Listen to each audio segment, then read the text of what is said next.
Welcome to the GMAT 41's Organic Chemistry class. In our last class, I taught you the Iupac nomenclature of alkanals. In this video lesson, I'll be teaching you the Iupac nomenclature of another homologue, the alkanal. Before we move on into the Iupac nomenclature of alkanal, I want to quickly mention this, please. There are these two homologues that we refer to as carbonyl compounds. One is alkanal and the other is alkanol. The reason for that is because both homologue, alkanal, alkanol, contains this group, C double bond oxygen. This group, carbon, that is bonded to oxygen with double bond, is called carbonyl carbon. Is that okay? So these two homologues contain this carbonyl carbon, and of course generally we refer to two of them as carbonyl compounds. Although when talking about alkanoic acid and the derivative of alkanoic acid, they also contain this carbonyl carbon, that is carbon bonded to oxygen with double bond. But generally we don't refer to those ones, alkanoic acid and its derivative. We don't call them carbonyl compounds. Are you following, right? The name carbonyl compounds specifically refer to alkanal and alkanol. Good. Having said this, I would like us to go straight on to talk about the functional group of alkanal. Okay, remember, I've always mentioned and maintained that it is very important for you to know the functional group of any homologue, because it's just like a surname to them. So that if any structure is given to you or any molecular structure is given to you, you can identify that this is this homologue. The functional group of alkanals is CHO. CHO. Now take note. The oxygen is bonded to carbon with a double bond, and then the hydrogen is directly bonded to that carbonyl carbon with a single bond. Are you following, right? Now if you check the number of bonds around this carbon, which is the carbon of the functional group, you'll see that there are 3 of them. Therefore we still need one more bond, because like we've stated from the outset of our Iupac nomenclature class, a carbon is meant to be surrounded by 4 bond lines. And that is why just behind the carbon you see an empty bond. That empty bond line tells you that anything can enter there. It could be hydrogen. If hydrogen enters, you have methanol. It could be other alkenes, where maybe carbon, giving birth to ethanol, propanol, butanol, pentanol, down to decanol. All right. I think I have established a foundation to the concept of alkanal, and you've known the functional group. Now, I want to give you the general pattern that the parent name of alkanal take, so that we can now move on to our first structure. Generally, all right, the parent name of alkanals go as alkanals. Just straight on. Are you following, right? Alkanals. So if maybe you have 2 carbon atoms, that would be ethanol. If you have 6 carbon atoms, that would be hexanol. So it's directly like that. Are you following? And that's the case where all the carbons, you have single bond between them. That's the carbon of the parent's chain. But then suppose you have a double bond somewhere within the parent's chain. Then the parent name will take the form. Are you ready for that? The parent name will take the form alk-X-enal.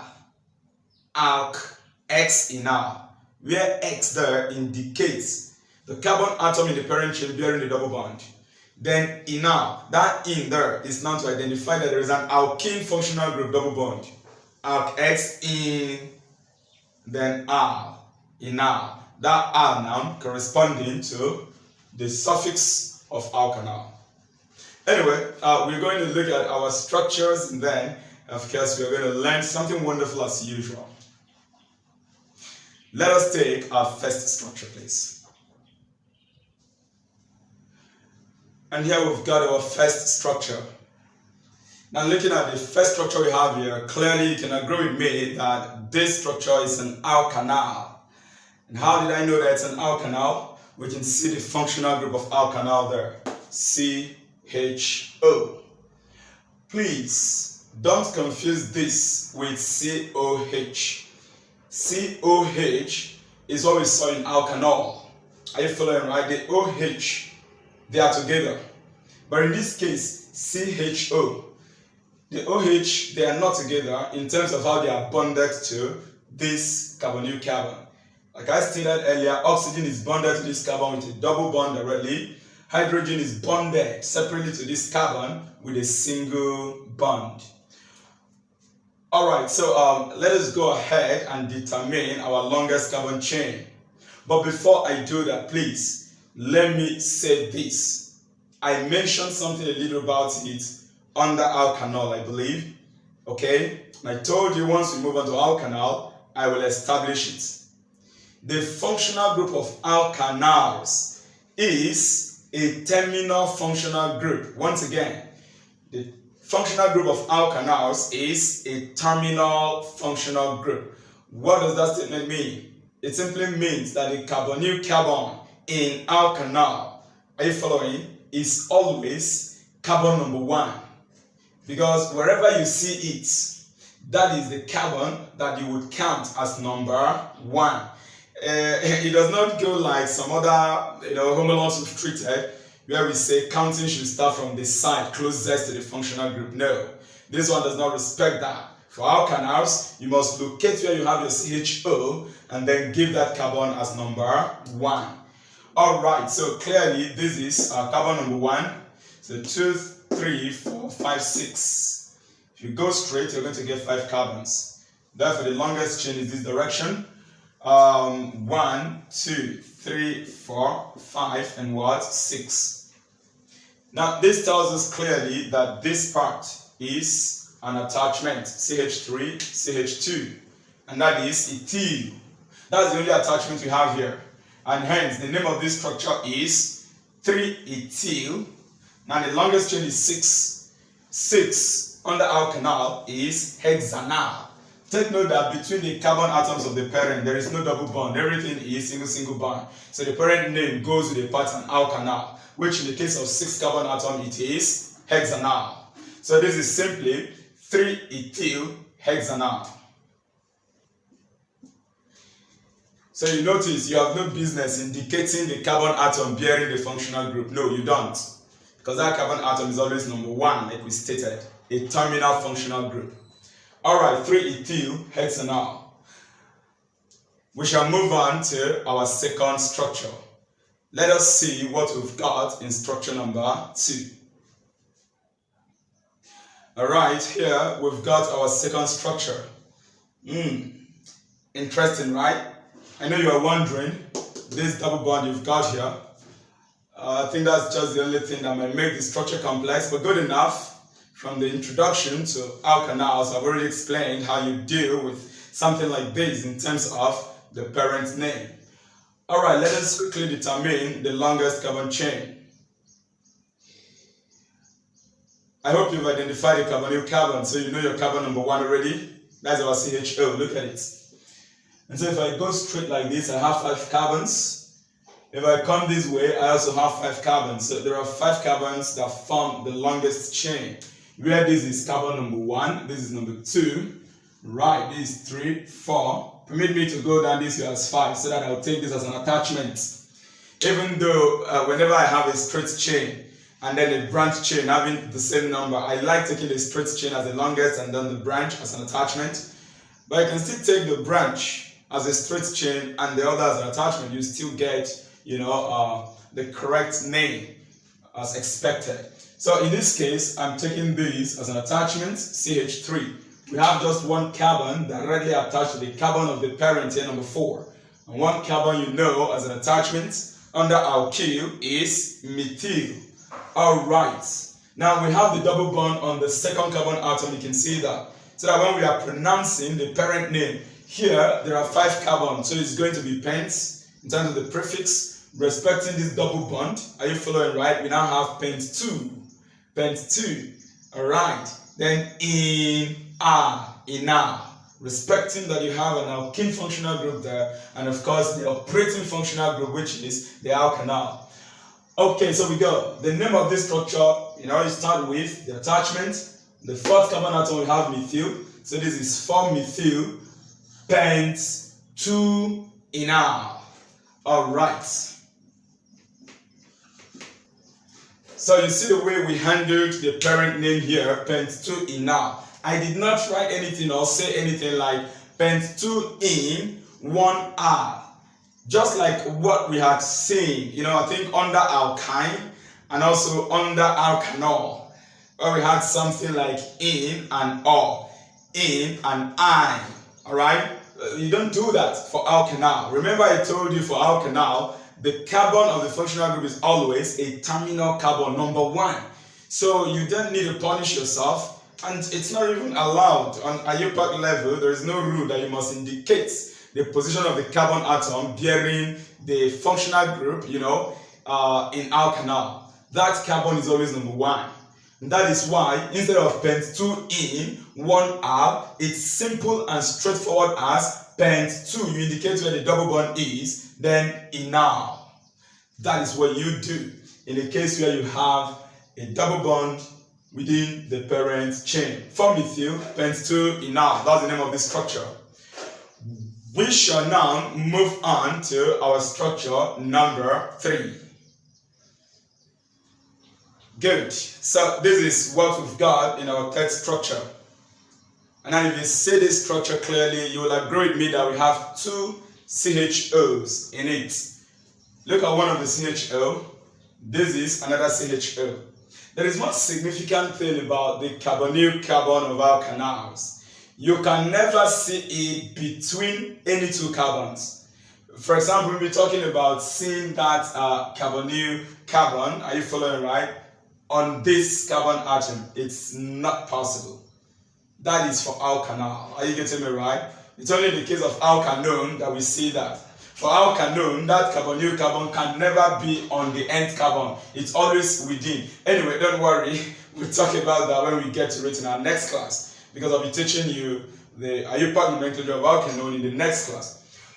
For alkanals, the carbonyl carbon, the carbon of the functional group CHO, it's always on the terminal carbons. Are you following right? And that's why we have it this way. Now there are 2 of them here. And because there are 2 of them there, we must identify that yes, we have 2 CHO in this structure, which will now give you the concept of di-R. Are you following right? Because there are 2 of the R in terms of the suffix that helps us to identify alkanal. There are 2 of them, so it must end in di-R. Alright, so looking at this, I can start my counting from anywhere, 1, 2, 3, or 1, 2, 3. So there are 3 carbons here. Are you following right? There are 3 carbons. And 3 carbons in alkanal, alright, is propanal. Prop, the prefix. But I cannot just go and say propanal. Suppose this end was just CH3. I could have just said propanal. But in this case, there are 2 of this CHO. And so like I said, you must respect that there are 2 of them there giving us di-R. So instead of propanal, it's going to be propane di-R. Are you following? Propane di-R. So it's as if we mentioned it as an alkane, propane, then di-R. Alright? That's the name of the structure. Di-R. Okay, now I want to say this quickly. Although this is the Iupac nomenclature of this structure, something just came to my mind, and I said maybe I should tell my friends, what if I decide to assume that this structure is an alkane? Then I take this oxygen and this oxygen as attachment. Are you following? As attachment. In that case, the name of the structure will become 1,3 dioxopropane. 1,3 dioxopropane. So clearly as an alkane, treat the oxygen as attachment. Are you following right? And then the name would go as 1,3 dioxo. Oxygen as an attachment is taken as oxo, propane. But anyway, I've given the name respecting the fact that we are treating alkanals. Let us move on, please, to our last structure this time around. Is that okay? Structure number 4. Let's see what we have got here. Wow. This is the structure we've got here. And as you can see, it's a past question extracted from UNIZIC Organic Chemistry exam. Okay, so we are to give the name of this structure. As always, identifying the functional group here, you can see clearly that this tells us that this structure is an alkanal. Alright, you can see CHO there. And so this is carbon number 1. Let us determine the longest chain. This structure is quite interesting because I'm going to explain something very significant. Although in one of the homologue I'd already talked about that I think could be under alkyne and alkene as well too. Let's find out the longest chain. 1, 2, 3, 4, 5. Okay, 1, 2, 3, 4, 5, 6. Now we have 6 and we have 5. Normally we would have to say that the longest carbon chain here is 6, which means we'll be going this way. But I'm saying no to that. If we go in this direction, 6 carbons, take note that between all these carbon in this direction, we have single bonds. We have single bonds. But when I went this way, I observed that I have a double bond here. Now, double bond is more reactive than single bond. And hence, Iupac rule tells us that we must count to include all reactive functional groups when we want to determine the longest chain. As a matter of fact, if you have double bond or triple bond within any chain as you are counting for any homologue, you must count to include the carbon atoms between which you have the double bond or single bond. Therefore, for this structure, the counting this way would not be taken, even if it is 6 longer than the other. Are you following right? Despite that, the counting will go in this direction. So we have 1, 2, 3, 4, 5. So as to count these 2 carbon, respecting this double bond as well too. I hope I've communicated sense, right? Good. So come along as we name this. This is 1, 2, 3, 4, and what? 5, as I said. So you see clearly that the double bond is on carbon number 4, so that when we are giving the parent name of this alkanal, this is 5 carbon atom, so it's going to be pent 4 enal. Are you getting me right? Pent 4 enal. Alright, this whole unit is attachment, substituent. But if you look at this substituent, we've treated things like this before. It is attachment on an attachment, substituent on substituent, side chain substituent. Are you following right? Why is that so? You will observe that this carbon is directly attached to parent carbon number 3. So starting with this carbon, I will give it carbon number 1. And then from this carbon, I will determine the longest chain. I'll determine the longest chain of the carbon attachment there. Is that okay? And I can check, okay, 1, 2, or 1, 2, or 1, 2, 3. Which one is longer? Guys, the 3, is that so? 1, 2, 3. It simply means that this and this will now become attachments on carbon number 1 of the major attachments. So we go 2 and 3. Permit me, I will asterisk this as attachment, asterisk this as attachment. 2 of these methyl attachments, CH3, are you following? They are attached to carbon number 1 of the major attachment. Is that clear? Hence, this part, I follow this whole unit, the name of this attachment. Remember, 3 carbon atoms as attachment is propyl. 3 carbon atoms as an attachment is on the level of alkyl, and that would be what? Propyl. Now, that propyl gave birth to these 2 attachments, methyl, and both of them are on carbon number 1. That would mean 1 for this, 1 for this, dimethyl propyl. 1, 1 dimethyl attachment on propyl. Are you getting me right? That's actually the name of this part. Let me indicate it. 1, 1. Right. Di have methyl propyl. So this whole part will be in parentheses, that we've treated something like that before. That's when we want to give the main name. I guess this is the only attachment we have. So we shall start with that. We now have this to become on the third carbon atom of the parent. We have 1,1-dimethylpropyl. Then the parent name is pent-4-enal. The third carbon atom of the parent, 1,1-dimethylpropyl. Then we conclude with the parent name, which is pent-4-enal. Good. That is the name of this structure that we have here on the bar. So whatever the option is, the year the school took this exam, of course, will contain this name. Alright, this is how we've come to the end of our class on Iupac nomenclature of alkanals. And I want to believe that you learned something wonderful as always. Please subscribe to the GMAS 41's YouTube channel. Alright? And remember, you can also join our full range of learning classes. Contact us. See our number showing on the board in order to join our tutorial classes online and physically if you are in Oka, Anambra State, especially if you're a Unizik student. Okay, in our next class, I'll be teaching you the Iupac nomenclature of alkanones, also known as ketones. Don't forget, alkanal. Alright, we can also refer to them as aldehyde. I shall be meeting you in our next class. Until then, take your time to watch this video lesson. Please invite your friends also to subscribe to the GMAS 41's channel. Make comments, like our videos. If you have questions, you can drop your questions in the comment section. And of course, I'll be right there to give response to your questions.